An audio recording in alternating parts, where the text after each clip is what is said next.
It's story time. The Hungry Duwendes, submitted by Jermaine. I was maybe about 5 or 6 years old, and I was still living in the Philippines at this time. I live in California now. My parents, my brother, and I were visiting our family on my mom's side in the province called Pangasinan. Supposedly, there are a lot of nunos and duendes there. It is said that when the sun sets, you are not allowed to eat outside because the duendes, or dwarves, will get mad at you if you do not offer them your food. My family had a sari-sari store, which is basically like a liquor store that was literally 10 or so feet away from the house. I remember one day I went inside the store to get an ice candy, which is like a popsicle. As I stepped out the store, the sun was already setting. There was still a little bit of light out, but most of it was almost gone. My aunt went outside and she saw me holding the ice candy. She scolded me and told me not to open it and to come inside the house and eat it there. Me being a child, I didn't listen, and I opened the bag and started eating while I was walking back inside the house. Because, like I said, the store was literally 10 feet, maybe less, away from the house, and I didn't see the point. Just as I predicted, nothing happened to me that night. But the next day, I remember waking up with a really high fever. I rarely got sick when I was young, let alone sick out of nowhere. I remember laying on the couch and I was trying to open my eyes, but I couldn't.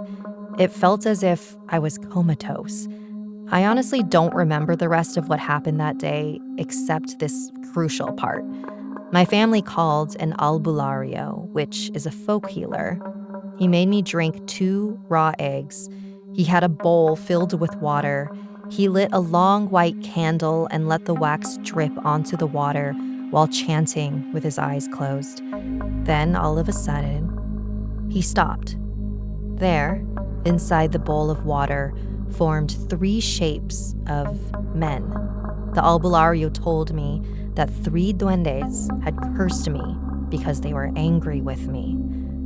A few days back, my cousins and I tried smoking a cigarette.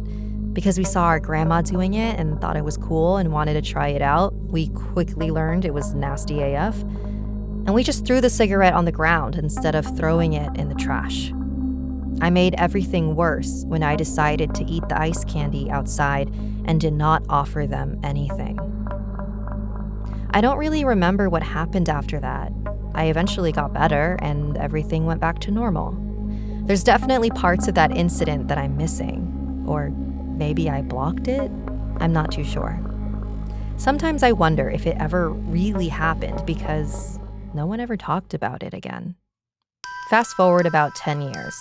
I'm now in California, it's 2014, and I'm 22 years old. I started a new job in Van Nuys, and one of my coworkers had been going to this psychic who worked down the street from our job. She wanted me to go since I've never been to a psychic. I know some of my family have gotten their cards or palms read, but I never thought of having mine because I didn't want to obsess about my future. After a lot of convincing from my coworker, I decided, why not give it a shot, for fun? I sat down. The psychic started to shuffle the cards, and she had me separate a half of the stacked cards with my left hand. Then she began spreading the first 3 rows of cards on her table. And she began to read my past like she had known me for years. She said that I'm a very introverted person, which is true. I don't like to socialize with people, especially people I don't know. She told me that I was cursed to be alone for the rest of my life. She told me that if I continued to be the way I am socially, that was my destiny. But what stuck out the most from the entire reading was that she mentioned that I was cursed at a young age. My eyes grew big and I had this chill, an instant feeling of fear, and quickly realized that the experience I had when I was a kid was indeed real. I tried reaching out to my family who were involved in the ritual with the albulario in hopes that they could refresh my memory on what exactly went down, but none of them want to discuss it. It's like they're keeping it a secret? But why? Thank you for your email, Jermaine. My instinct is telling me that your family may not want to talk about it, not because something happened that they're trying to keep a secret, but because there is a belief that when you talk about certain entities and spirits, it will call their attention to you. So I think that they're just avoiding that unwanted attention.